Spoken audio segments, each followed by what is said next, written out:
हाय दोस्तों, आज की इस वीडियो के माध्यम से हम पढ़ने वाले हैं ट्रीटमेंट ऑफ प्रोस्टेट कैंसर। अगर किसी को प्रोस्टेट कैंसर होता है तो उसका कैसे ट्रीटमेंट किया जाता है, कैसे डायग्नोसिस किया जाता है, कौन सी सर्जरी परफॉर्म की जाती है, वो आज इस लेक्चर के माध्यम से समझेंगे। तो चलिए देखते हैं। तो देखिए, प्रोस्टेट आप जानते ही हैं कि जो ब्लैडर होता है, ब्लैडर के जस्ट नीचे ही प्रेजेंट होती है प्रोस्टेट ग्लैंड। उसमें क्या हो रहा है, कैंसर। तो कैंसर की बात करें तो कैंसर क्या होता है, धीरे धीरे करके स्प्रेड होता है, धीरे धीरे करके सेल्स को डैमेज करता जाता है। और अगर उसका सही टाइम पे सही इलाज ना करवाया जाए तो कैंसर एक बहुत ही ज़्यादा सीवियर कंडीशन हो जाती है, जिसके द्वारा क्या होता है कि अगर कैंसर कहीं पर होता है तो उसके साथ साथ वो अदर ऑर्गन को भी अफेक्ट कर देता है, डैमेज कर देता है। ठीक है। तो कैंसर किस स्टेज में कितना फैल रहा है, तो उसके अकॉर्डिंग यहाँ पर 4 स्टेज में डिवाइड किया गया है, जिसे हम द ज्वेट सिस्टम भी बोलते हैं। Stage A, stage B, stage C and stage D. तो स्टेज ए में क्या हो रहा है, चलिए देखते हैं। तो देखिए, इसके बाद देखिए stage A, the tumour is undetectable by examination and is only found incidentally during surgery. तो जो स्टेज ए है, इसमें क्या हो रहा है कि कैंसर तो हुआ है, कैंसर तो हुआ है, लेकिन कैंसर होने से क्या हो रहा है, सेल्स जो डैमेज हुई हैं बहुत ही कम डैमेज हुई हैं, बहुत ही कम इफेक्ट हुआ है इसमें प्रोस्टेट ग्लैंड में, जो कि एग्जामिनेशन के द्वारा पता नहीं चल पा रहा है। आप सीटी स्कैन करवाते हैं, लाइक दिस एमआरआई करवाते हैं, तो उससे डिटेक्ट नहीं कर पाते हैं, क्योंकि जो डैमेज हुआ है प्रोस्टेट वो बहुत ही कम हुआ है। वो कैसे पता चल सकता है, इंसिडेंटली ड्यूरिंग सर्जरी। जब आप इंसिडेंटली ड्यूरिंग सर्जरी करवाते हैं तो एकदम से सर्जरी करवाने पर ही ये आइडेंटिफाई कर सकते हैं, क्योंकि सेल्स बहुत ही कम डैमेज हुई हैं। ठीक है, स्टेज ए में। स्टेज बी की बात करें तो देखिए, the tumour is found only the prostate gland itself. अब जो स्टेज बी की बात करें तो जो कैंसर हुआ है, कैंसर ने क्या किया है कि प्रोस्टेट ग्लैंड को पूरी तरीके से डैमेज कर दिया है। मतलब जो प्रोस्टेट ग्लैंड की सेल्स होती हैं उसको पूरी तरीके से डैमेज कर दिया है। ये स्टेज बी में बताया गया है। ठीक है, जो आप यहाँ पर देख पा रहे हैं। ठीक है, स्टेज सी की बात करते हैं तो देखिए, the tumour is found only in the area in around the prostate but has extended through the capsule that contain the prostate. It could also be found in the seminal vesicle. अब stage सी में ये बात कर रहे हैं कि जो prostate gland है इसको तो इसने डैमेज कर ही दिया है, प्रोस्टेट ग्लैंड को पूरी तरीके से तो डैमेज कर ही दिया है, यहाँ पर देख पा रहा हूँ।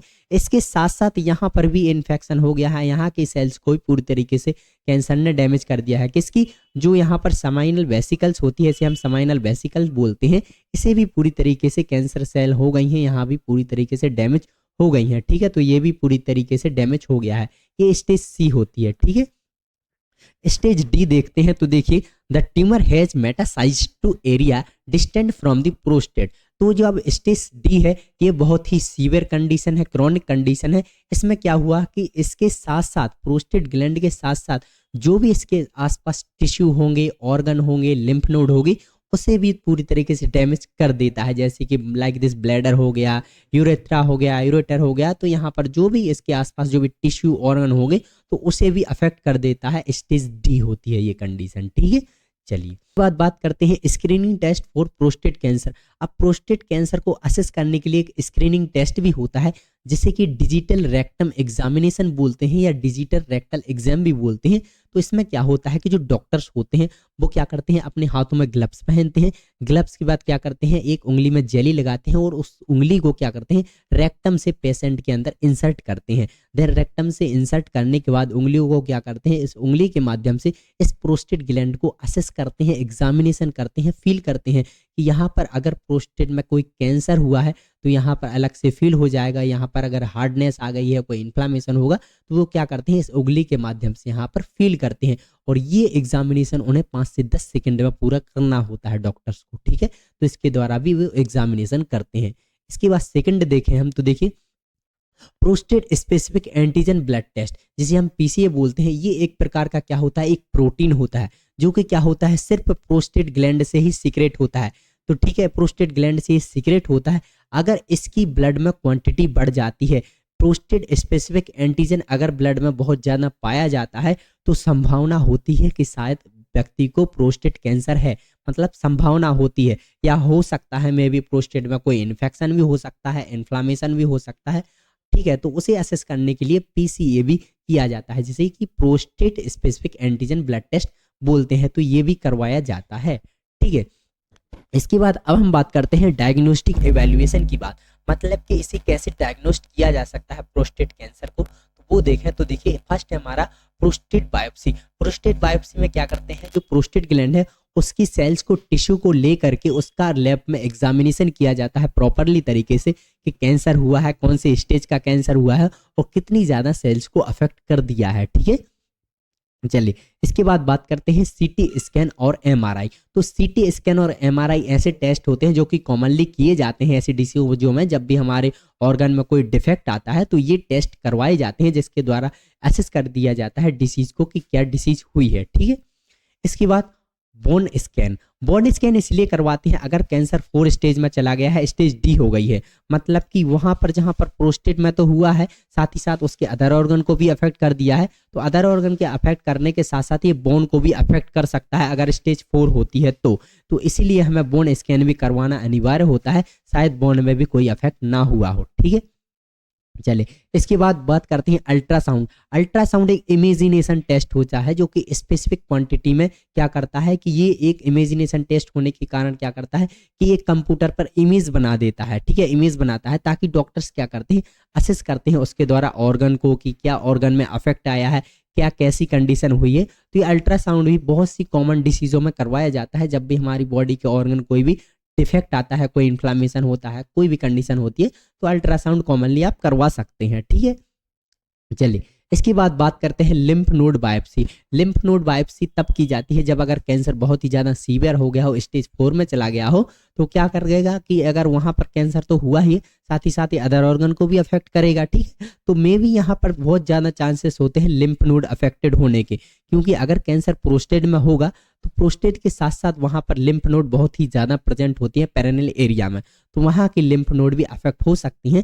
इसलिए लिम्फ नोड बायोप्सी भी करवाना अनिवार्य होता है। ठीक है, तो ये डायग्नोस्टिक इवैल्यूएशन होते हैं जो किए ही जाते हैं। चलिए इसके बाद अब हम पढ़ते हैं मैनेजमेंट कि जो प्रोस्टेट कैंसर होता है इसका मैनेजमेंट कैसे किया जाता है। ठीक है, तो फर्स्ट देखें हम तो फर्स्ट है यहाँ पर क्या, सर्जरी। सर्जरी तब करवाई जाती है, देखिए जब कोई भी कंडीशन ऐसी होती है जो मेडिकेशन के द्वारा ट्रीट ना हो पा रही हो, आप मेडिकेशन ले रहे हैं तब भी वो कंडीशन ठीक नहीं हो पा रही हो, तो लास्ट ऑप्शन बचता है हमारे पास क्या, हम सर्जरी करवाएं। ठीक है, तो फर्स्ट सर्जरी है यहाँ पर रेडिकल प्रोस्टेक्टमी। रेडिकल प्रोस्टेक्टमी क्या होती है समझते हैं। यहाँ पर देखिए अगर स्टेज 4 हो गई, कैंसर बहुत ही ज्यादा हो चुका है प्रोस्टेट ग्लैंड में, ठीक है, तो इसमें क्या किया जाता है कि पूरी तरीके से प्रोस्टेट ग्लैंड को ही रिमूव कर दिया जाता है। प्रोस्टेट ग्लैंड को अगर समाइनल वेसिकल भी डैमेज हुई है तो उसे भी रिमूव कर दिया जाता है परमानेंटली हमारी बॉडी से, और उसके साथ साथ अदर ऑर्गन को मतलब अदर टिश्यू भी अगर डैमेज हुए हैं तो उन टिश्यू को भी रिमूव कर दिया जाता है। ये प्रोस्टेक्टमी बोलते हैं। टमी आप जानते हैं कि जहां पर टमी लग जाता है वहां पर रिमूव करना होता है, तो रिमूव कर दिया जाता है प्रोस्टेट ग्लैंड को पूरी तरीके से। ठीक है, चलिए इसके बाद मेडिकेशन की बात करें तो यहाँ पर हम हार्मोनल थेरेपी प्रोवाइड करते हैं। हार्मोनल थेरेपी में मतलब यहाँ पर है क्या, बिलैटेरल। चलिए इसके बाद अब हम देखते हैं बिलैटेरल ऑर्चेक्टमी। बिलैटेरल ऑर्चेक्टमी क्यों करवाते हैं और ये क्या होती है, तो देखिए इसमें इस प्रोसीजर में क्या करते हैं कि जो टेस्टिज होती है उन टेस्टिज को पूरी तरीके से रिमूव कर दिया जाता है, कट कर दिया जाता है। अब ये टेस्टिज को रिमूव क्यों करते हैं वो समझते हैं, क्योंकि आपको पता ही है कि टेस्टिज से क्या होता है, टेस्टोस्टेरोन हार्मोन सीक्रेट होता है। टेस्टोस्टेरोन हार्मोन जो होता है वो क्या कर देता है कि अगर यहाँ पर प्रोस्टेट कैंसर हुआ है, प्रोस्टेट में कैंसर हुआ है, तो ये टेस्टोस्टेरोन हार्मोन कैंसर को ग्रो करवाने लगता है और ज़्यादा कैंसर को बढ़ाता है, जिसके कारण क्या होता है कि कैंसर जल्दी जल्दी ग्रो करता है, बहुत ही ज़्यादा सीवियर कंडीशन बनती जाती है, ऑर्गन अफेक्ट होने लगेंगे। तो उसके लिए क्या करते हैं, टेस्टोस्टेरोन के लेवल को कम करने के लिए क्या किया जाता है, परमानेंटली टेस्टिस को ही रिमूव कर देते हैं। अगर टेस्टिस नहीं रहेंगे तो टेस्टोस्टेरोन हार्मोन सीक्रेट नहीं होगा, जिसके कारण क्या होगा कि अगर यहाँ पर हेल्प नहीं मिलेगी टेस्टोस्टेरोन की तो जो कैंसर सेल की ग्रोथ हो रही है वो कम होगी और कैंसर ट्रीट भी हो सकता है इससे। ठीक है, तो ये भी करवाई जाती है। ठीक है, इसके बाद अब हम बात करते हैं LHRH एगोनिस्ट। LHRH एगोनिस्ट मतलब कि luteinizing hormone releasing hormone agonist. तो ये क्या करते हैं कि ये जो टेस्टोस्टेरोन हार्मोन है उसको सप्रेस कर देते हैं, मतलब टेस्टोस्टेरोन लेवल को कम कर देते हैं। ऐसी मेडिकेशन होती है जो टेस्टोस्टेरोन को लेवल को कम करेंगी, जिसके कारण क्या होगा कि यहाँ पर जो कैंसर सेल की ग्रोथ हो रही है वो कम होने लगेंगी। ठीक है, तो ऐसी कौन कौन सी ड्रग्स हैं, जैसे कि ल्यूप्रोलाइड, जैसे गोसेरेलिन, जैसे ट्रिप्टोरेलिन। तो ये कुछ मेडिकेशन होती हैं जो टेस्टोस्टेरोन के लेवल को सप्रेस कर देती हैं ताकि यहाँ पर ग्रो ना कर पाए कैंसर सेल और कैंसर ट्रीट हो सके। ठीक है ना, चलिए इसके बाद बात करते हैं एंटी एंड्रोजेंस, एंटी एंड्रोजेंस भी ऐसी मेडिकेशन होती है जो कि क्या करती है, टेस्टोस्टेरोन के लेवल को ब्लॉक ही कर देती है, ब्लॉक कर देती है ताकि टेस्टोस्टेरोन यहाँ पर वर्क ना कर पाए।